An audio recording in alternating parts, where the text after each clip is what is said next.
Hi, and welcome to another sit-down story time with me, Jennifer Warhawk, and thank you for coming back to my channel. We all have a story, and I have a story, and this is my story on my channel. One day I hope to share your story on my channel, because we all have a story. So today I was going to, well, hold on, I have to announce my co-host.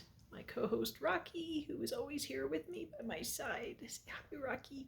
See my beautiful blue eyes. No, not really. Okay, well, my co-host is here. He's the silent co-host, at least for now. So I was going to continue my story, leaving off at, not leaving off, but continuing where I was about my trips to my grandparents' house down in Florida, but I decided that I was going to veer from that today because I wasn't going to record a video today. You can tell my hair looks kind of bad. Wasn't prepared, but I thought I would record a video because, well, today was just a rough day for me, and my videos are hopefully helpful for you, but they're also therapeutic for me. And so I thought that I would come and talk about my day. Nothing particular happened. It was just a rough mental health day, really the last 2 days. And I know why yesterday was, but I don't really know why today was. But I wanted to talk about it, let you all know what I was feeling, experiencing, and just talk it out, get it out there. But before I do that, I did notice that there were some things yesterday on the video, my first video, that I didn't really do very well, and I should have done. And so I'm going to try to go back and take care of that. So really, I kind of just jumped in. I didn't really tell you too much about me. I told you a little bit, obviously, but I didn't really tell you why. Why am I here? I said, I'd like to have this channel for my children, but why am I kind of really here? What got me here? What got me to this place? So, I am a 47-year-old mother of 3, grandmother of almost 2. My older son has a little boy and another one on the way. So, and I have also a younger son and then a very, very, very, very younger daughter. And I am recently divorced. I was divorced in June of last year, of 2022. And prior to that, I was with my ex-husband for 25 long, miserable years. Really, most of them were pretty miserable.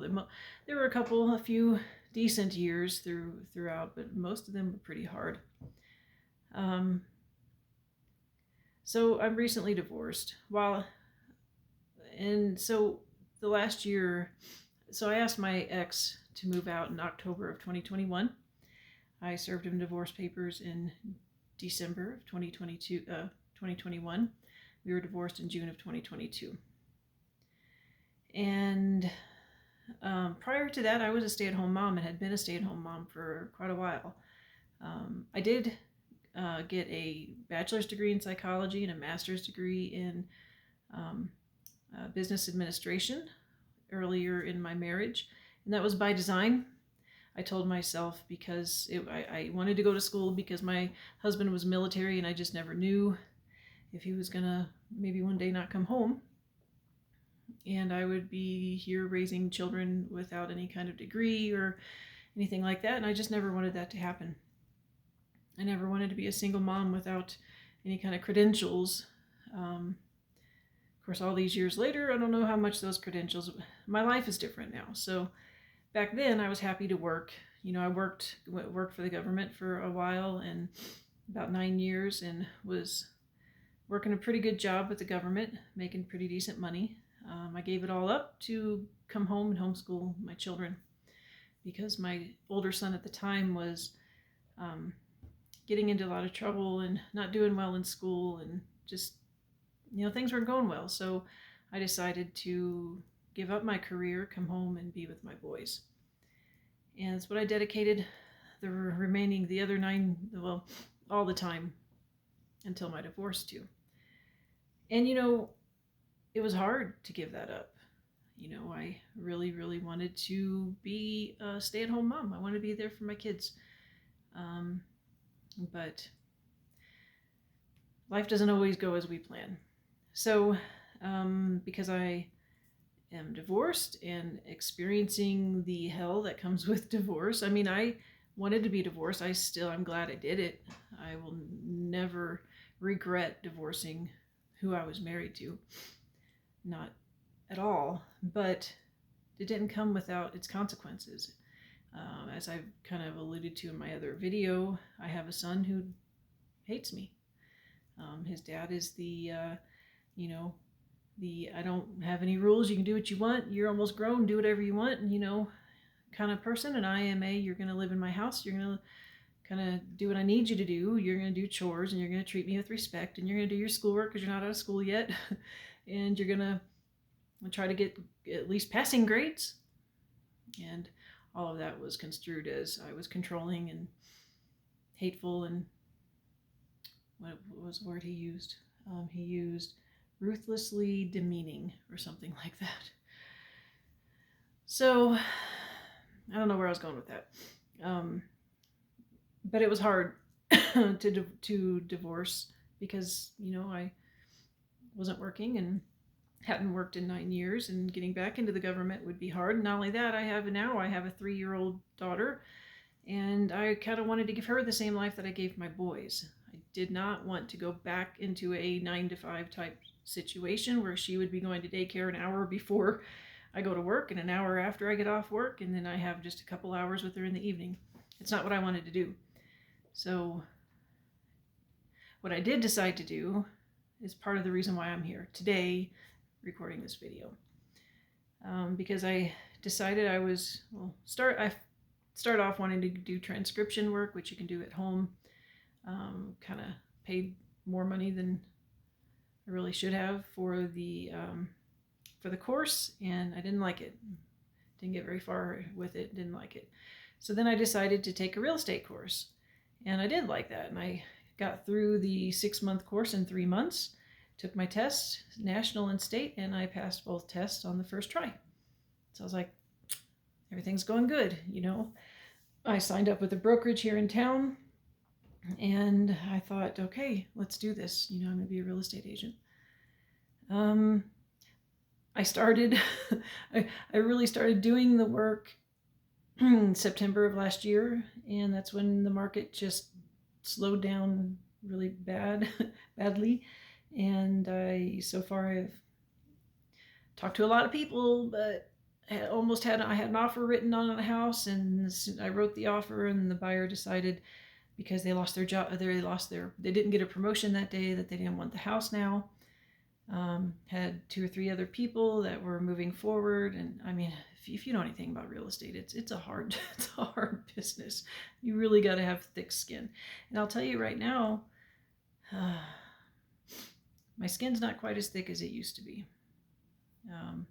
So let me tell you about yesterday. It started yesterday. Yesterday I went to church, and my son used to go with me because he used to live with me.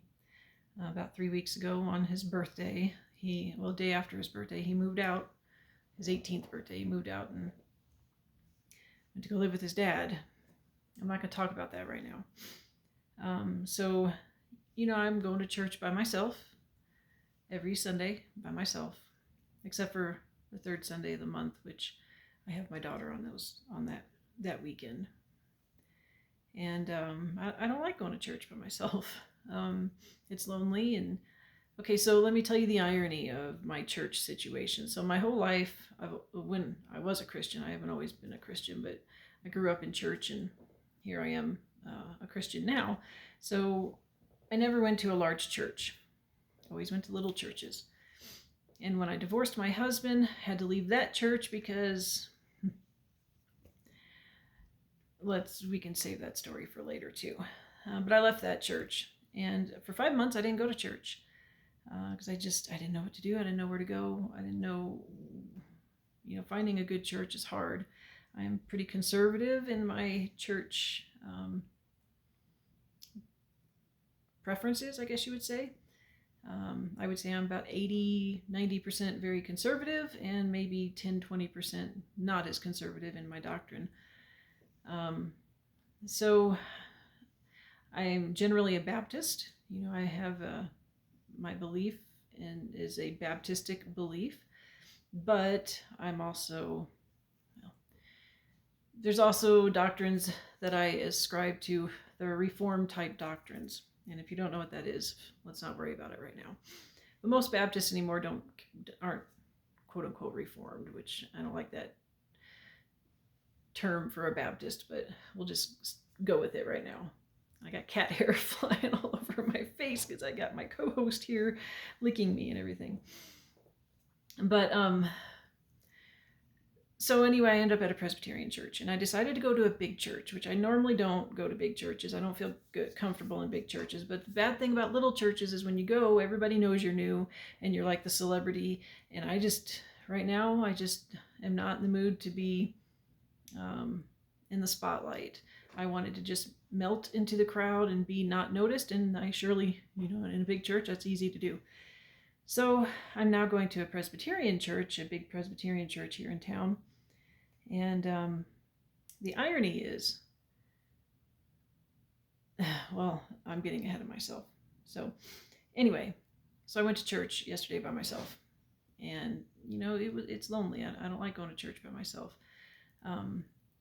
They do have smaller groups after the service that you can go to. And, those are more intimate. And there's, the classroom that I go to, there's like 6 or 7 round tables, and kind of the same people kind of sit at the table. So I get to know those people, but most of them are married. The few people that aren't married are quite a bit older than me, or quite a bit younger than me. And so I was just kind of sad, I was just feeling lonely yesterday. So yesterday I get why I was where I was yesterday. But today, it was just a really bad mental health day. Feeling really down about a lot of things. Really, the real estate, which I was so encouraged about in the beginning, because literally the very first phone call I took, I got a client and we were looking at houses and we wrote an offer, and then that fell through. But 2023 rolls around, I was starting to feel optimistic. Sorry, this cat hair is everywhere. I was starting to feel optimistic about the year. At one time, I was working with 8 buyers who all seemed like they were really ready to go, and one of them was a $1 million plus buyer. All of them have just fallen through somehow. The $1 million buyer wanted to get an agent closer up to Denver because they wanted to buy in Denver.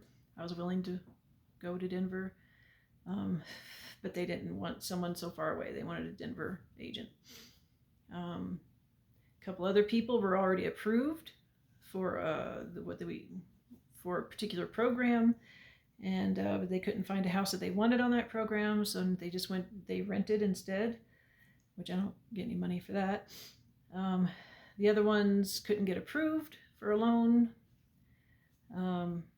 It's just, and I call people, and with my brokerage, they give us leads.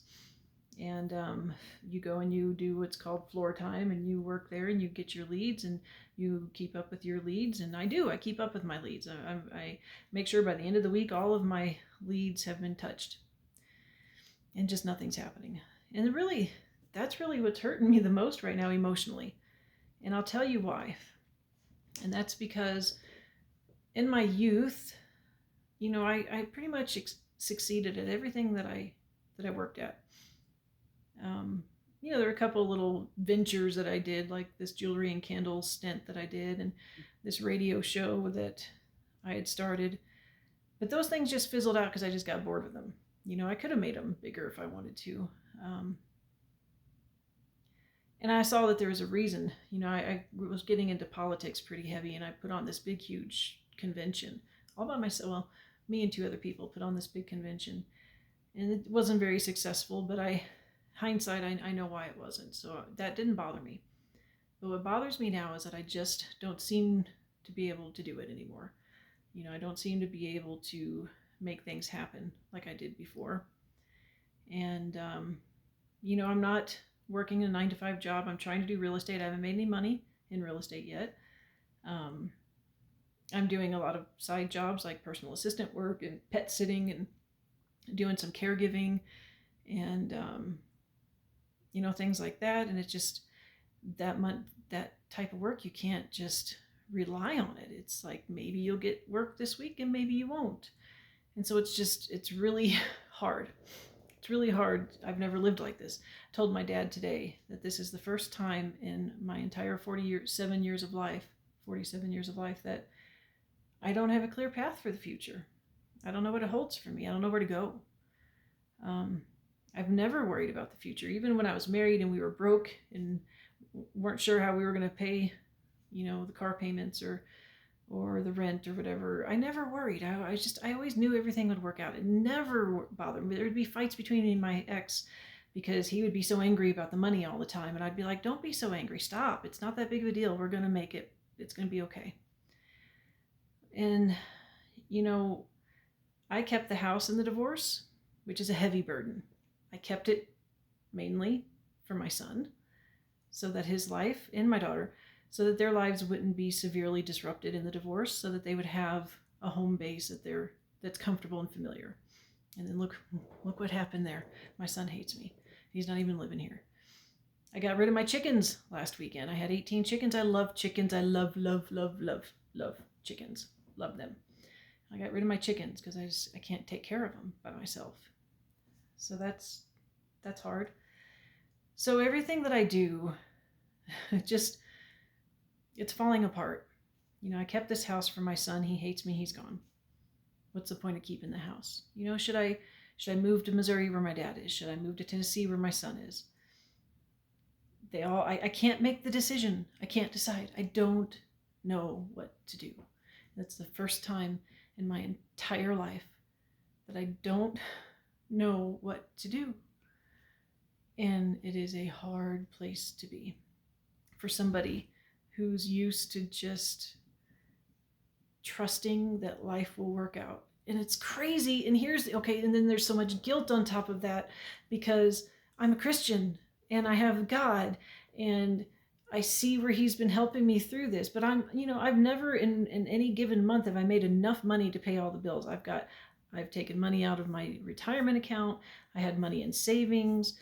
I've got enough money to last about another, 9 months to a year, maybe more, depending on if I want to dip into my second retirement account.